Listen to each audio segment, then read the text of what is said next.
नमस्कार, मैं विकास दुबे और आप देख रहे हैं खबर मंच। आज हम आपकी मुलाकात करवाएंगे ब्लॉक प्रमुख प्रत्याशी और समाज सेवी यशवंत चौबे जी से और उनसे जानेंगे कि उनका राजनीतिक मुद्दा क्या है और वो किन मुद्दों पे चुनाव लड़ेंगे और वे इस फील्ड में कैसे आए। चलिए मुलाकात करते हैं। नमस्कार सर। सर, सबसे पहले आप ये बताइए कि आपको राजनीति में आने की प्रेरणा कहाँ से मिली? देखिए, राजनीति माने कि कोई प्रेरणा तो मैं नहीं कह सकता। हमारे जो क्षेत्र की समस्याएं हैं ये प्रेरणा के लिए कम नहीं है। इस पीड़ा को देख के हमें प्रेरणा मिली और आज मैं राजनीति में आया हूँ और मैं हर संभव कोशिश करता हूँ मैं यहाँ के लोगों की जो पीड़ा है शासन तक पहुँचाऊँ, प्रशासन तक पहुँचाऊँ और खुद के भी लेवल से उसको हल करूँ। और काफ़ी सारे चुनाव और हैं, आप ब्लॉक प्रमुख के चुनाव के लिए क्यों इसको चुने? देखिए, गाँव क्षेत्र की ज़्यादा समस्याएं ब्लॉक से जुड़ी होती हैं। हर चीज़ें ब्लॉक से ही है। मकान चाहिए ब्लॉक पे, नाली चाहिए ब्लॉक, रोड चाहिए ब्लॉक, राशन चाहिए ब्लॉक, वीडियो बैठता ब्लॉक पे। तो ज़्यादातर समस्याएं ब्लॉक से ही रिलेटेड है। तो मेरे लिए बेहतर रास्ता था कि मैं ब्लॉक प्रमुख बनूं और ब्लॉक के माध्यम से समस्याएं इनकी हल करूं। जी। आपके हिसाब से अभी तक इस ब्लॉक में क्या-क्या समस्याएँ हैं जो कि आपको लगता है कि इसे सही करना चाहिए? देखिए, जितनी योजनाएं ब्लॉक की हैं जी। हमें तो लगता नहीं किसी पे कोई काम हुआ अभी तक। चूँकि आप भी हमने भी कई इंटरव्यू पिछले देखा, आपने कई सवाल जवाब कई सारे किए, संतोष हमें कोई जनक मिला नहीं। अब मैं घर-घर जाके देखा नहीं, समस्याएँ हैं। जी। योजनाएँ जो प्रॉपर मिलनी चाहिए थी वो नहीं, हमारी तरफ तो नहीं मिली किसी को भी। जी। जी। अभी अभी देखा जा रहा है कि रोज़गार के लिए युवा जो पलायन कर रहे हैं, अन्य शहरों में जा रहे हैं, इसको लेकर के आप क्या मुद्दा सामने लाएँगे?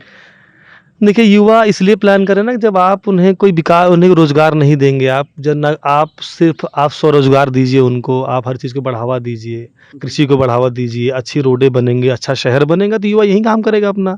भाई ट्रांसपोर्ट से व्यापार होता है, सड़कें खराब हैं, स्कूल खराब है, रोडें खराब है, कैसे आदमी बाहर तो प्लान करेगा ही। शिक्षा और स्वास्थ्य को लेकर के आपकी क्या योजनाएँ रहेंगी? देखिए, ब्लॉक के माध्यम से जितने हॉस्पिटल आते होंगे, जितने स्कूल आते होंगे, मैं अगर प्रमुख बनता हूँ, हालाँकि नहीं भी हूँ तब भी कोशिश कर रहा हूँ कि वहाँ तक पहुँचे चीज़ें हल करूँ। अगर बनता हूँ तो निश्चित तौर से मैं उसको हल करूँगा। आपकी नज़र में जो विपक्षी प्रत्याशी हैं, उनको लेकर के आपकी क्या योजनाएँ रहेंगी? देखिए, विपक्षी प्रत्याशी का बहुत दिन बचा नहीं तो उनके बारे में कुछ कहना नहीं चाहूँगा। उससे आप ना ही पूछिए तो बेहतर है। तो 4-5 महीने बचा, उसमें मैं उसकी टिप्पणियाँ करूँगा मैं। जी। और चुनाव में और अन्य सारे कई कार्यों में महिलाओं की जो भागीदारी होगी, उसको लेकर के आपकी क्या राय है? देखिए, महिलाओं की भागीदारी तो हमारे जीवन में शुरू से रहती है। पैदा होने से लेकर के पालन-पोषण से लेकर के हर चीज़ में, तो हम तो चाहेंगे महिलाएँ आगे बढ़ें और महिलाओं के लिए ऐसा कोई रोज़गार ब्लॉक में हो जिससे जो महिलाएँ अपना जिनके पति बेरोज़गार है या नहीं कमा सकते, नहीं पढ़े लिखे, उन तक वो सेवाएँ पहुँचे। और महिलाएँ अगर अपना थोड़ा ध्यान रखेंगी या ब्लॉक के माध्यम से योजनाएँ लेंगी तो मेरे हिसाब से उन्हें काफ़ी लाभ मिलेगा और उनका घर परिवार ठीक-ठाक चलेगा। जी। आप समाज सेवा करते हैं। समाज सेवा करने के लिए राजनीति में आने की ज़रूरत तो लगता है पड़ती होगी, लेकिन आप राजनीति को क्यों चुने? और भी देखते हैं जो माध्यम है आप समाज की सेवा कर सकते हैं। देखिए, समाज सेवा आप किसी से डायरेक्ट करेंगे तो वो जो इनपुट है वो नहीं मिलेगा आपको। तो ये होता है ना कि उसे वो फिर कहते लोगों कि आपने उनकी मदद की और मदद हर आदमी लेना नहीं चाहता है। लेकिन जब आप कोई पॉलिटिकल बनते हैं, कोई राजनीतिक हिस्सा बन के आप मदद करेंगे तो राजनीतिक माध्यम से की मदद फिर वो उसको लोग एक्सेप्ट करते हैं। और राजनीति में आने के बाद और लोगों की बात पता चलती है, कुछ कमियाँ, कुछ अच्छाइयाँ, कुछ बुराइयाँ। तो ये बेहतर प्लेटफॉर्म है लोगों की, मैं मदद करता हूँ और ठीक है। जी। अभी राजनीति में आए, इससे पहले आपका क्या प्रोफेशन था सर? नहीं, इससे पहले हमारा रियल एस्टेट का बिज़नेस है, आज भी है और काफ़ी टाइम चल रहा है। और अब हमने मन बनाया है कि करीब 2-2.5 साल से मैं जनता के बीच में हूँ, उनकी मदद कर रहा हूँ और मन बनाया कि थोड़ा ब्लॉक की योजनाएँ ब्लॉक तक चला जाए और ब्लॉक से ही हमारा सब मामला चलता है। तो और काफ़ी सारे लोगों से मैंने बात किया था, जैसा कि मैं सुनने में आया कि आप उनके आराध्य देव की मूर्तियाँ स्थापित कराते हैं। इसके पीछे का कारण क्या है? नहीं, देखिए, आराध्य देव की मूर्ति स्थापित कराने की मेरी हैसियत कहाँ, लेकिन जैसे अब कुछ मंदिर ऐसे हैं हमारे यहाँ क्षेत्र में जो जीर्ण-शीर्ण पड़े थे, उनमें थोड़ी जान डाल दी हमने, थोड़ी व्यवस्था ठीक कर दी उसकी। अब लोग पूजा पाठ करते हैं, उनको बैठने की व्यवस्था हो गई। अभी आपके गाँव में मैं आया हूँ, गाँव के लोगों की काफ़ी सारी समस्याएँ हैं, जबकि मैं अभी देख सकता हूँ काफ़ी लोग यहाँ पे बैठे हुए हैं जो आपके पास समस्याएँ लेके आ रहे हैं। क्या-क्या समस्याएँ आपके सामने अभी तक आई हैं? देखिए, समस्याएँ जो भी हैं वो थोड़ी मतलब सोचने के लिए मजबूर करती हैं कि आदमी को, अब अगर आवास की बात करूँ मैं, देखिए आवास तो हक है। अगर सरकार कोई चीज़ ऊपर से आ रही है तो सबका हक है, उनको मिलना चाहिए। उन्हें नहीं मिला, चलो खैर वो भी ठीक है। फिर उनकी नाली, उनके घर के सामने से गंदगी, फिर वो उनका रोड, उनके बच्चे के लिए स्कूल, कहाँ है सभी चीज़ें? ये सब सरकार तो हमें दे रही ना, कहाँ जा रही सब ये? जी। जैसा कि हमें अभी सुनने में आया है आप सुभाषपा ज्वाइन किए हुए हैं। अपने देश में कई सारी पार्टियां हैं, अगर प्रदेश स्तर पर बात की जाए सपा है, बसपा है, बीजेपी है और कई सारी पार्टियां हैं जो छोटी पार्टियां, छोटे दल हैं, तो आप उन्हें छोड़कर सुभाषपा, क्या कारण है? देखिए सुभाषपा कारण तो नहीं, लेकिन सुभाषपा के जो हमारे माननीय मंत्री जी हैं, राजभर जी हैं, जी, वो बहुत ज़मीनी नेता है वो। जी, आप अगर उनकी थोड़ा बहुत अगर आप देखिएगा तो वो आदमी घर-घर खुद जाता है। जी, जब हमारा नेता घर-घर जाके समस्याएँ सुनता है, सॉल्व करता है। इतनी बड़ी रोड हरौला से कप्तानगंज थी। हमें लग रहा है कि ट्रांसपोर्ट 99.9% डिस्टर्ब था। हाँ, निश्चित है। किसी की गाड़ी खराब होती थी, कोई गिर जाता था, कोई लड़ जाता था, कोई बाइक के साथ मतलब बहुत परेशान थे लोग। उतनी बड़ी योजना पर उन्होंने काम किया, रोड पास करा दी, अब तो बजट भी आ गया।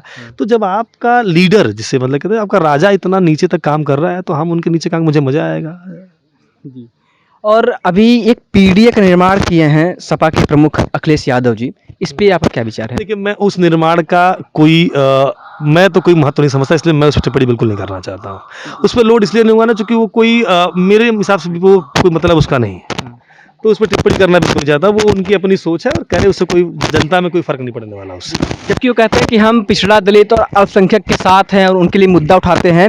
जब कोई विवाद आता है तो वो दलित और अन्य जातियों को मतलब साथ में आते हैं। अगर कोई जाति मतलब अगर ही मुस्लिम और यादव के बीच में आता है तो वो मुस्लिम को चुनते हैं। इस पे आप क्या कहेंगे?